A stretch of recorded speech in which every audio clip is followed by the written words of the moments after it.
आज की कहानी है 3 कुत्ते।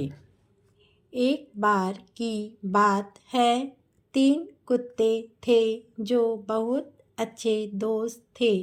एक दिन तीनों कुत्ते बहुत भूखे थे और बहुत देर तक खोजने के बाद भी उन्हें कोई भोजन नहीं मिला। अचानक उन्होंने कुछ हड्डियाँ नदी में तैरती देखीं। उन्होंने हड्डियों तक पहुँचने की बहुत कोशिश की, लेकिन नहीं पहुँच सके। इसलिए उन्होंने हड्डियों तक पहुँचने के लिए नदी का सारा पानी पीने का फैसला किया। तीनों ने नदी का पानी पीना शुरू कर दिया। कुछ समय बाद उन्हें उनका पेट भरा हुआ महसूस हुआ और उनका पेट पानी से फूल गया, लेकिन कुत्तों ने पानी पीना बंद नहीं किया। उनके पेट और फूलने लग गए और उनके पेट फट गए और तीनों कुत्ते मर गए। अब इसमें से आप क्वेश्चन खुद से बना सकते हैं। कितने कुत्ते थे? 3 कुत्ते थे। तीनों कुत्तों को क्या लगी थी? तीनों कुत्तों को भूख लगी थी। उन्हें देर तक खोजने के बाद उन्हें क्या मिला? देर तक उन्हें खोजने के बाद कुछ हड्डियाँ नदी में तैरती दिखाई दी। क्या वो हड्डियों तक पहुँच पाए? नहीं, वे हड्डियों तक नहीं पहुँच पाए।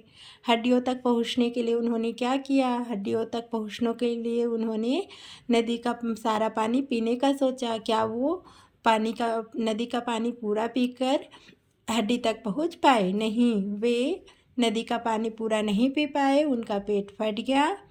पानी पीते पीते उनका पेट फट गया और कुत्ते मर गए। इस तरीके से आप खुद से क्वेश्चन बनाइए और खुद से इसी में से आंसर ढूंढिए और पढ़ने की कोशिश कीजिए। अब पढ़ते हैं आज सर्वनाम। सर्वनाम किसे कहते हैं? हमने संज्ञा पढ़ा था। व्यक्ति, वस्तु, जानवर, भाव के नाम को संज्ञा कहते हैं। अब सर्वनाम क्या है? संज्ञा जो होते हैं, व्यक्ति, वस्तु, जानवर, उनके बदले आने वाले शब्द को सर्वनाम कहते हैं। संज्ञा के बदले आने वाले शब्द को सर्वनाम कहते हैं। जैसे मैं, वह, तुम, तुम्हारा, आप, उसने, वह, उन्होंने, इस, उस, उसका, तेरा, तू आदि। अब यहाँ पर है पैराग्राफ, उसमें से आपको सर्वनाम शब्दों को पहचानना है। सर्वनाम शब्दों पर गोला लगाओ। एक राजा था, वह बहुत ईमानदार था। उसने प्रजा को हुक्म दिया कि कोई इस राज्य में बेईमानी नहीं करेगा। प्रजा ने उनकी आज्ञा का पालन किया। वे बहुत खुश हुए। उसने खुश होकर अपनी प्रजा को इनाम दिए। उनकी प्रजा बहुत खुश हुई और उन्हें धन्यवाद दिया। तो इसमें ये जो सर्वनाम आया है, उसने, वह, उनकी, वे, उसने, उनकी, ये किसके लिए आया है? राजा के लिए।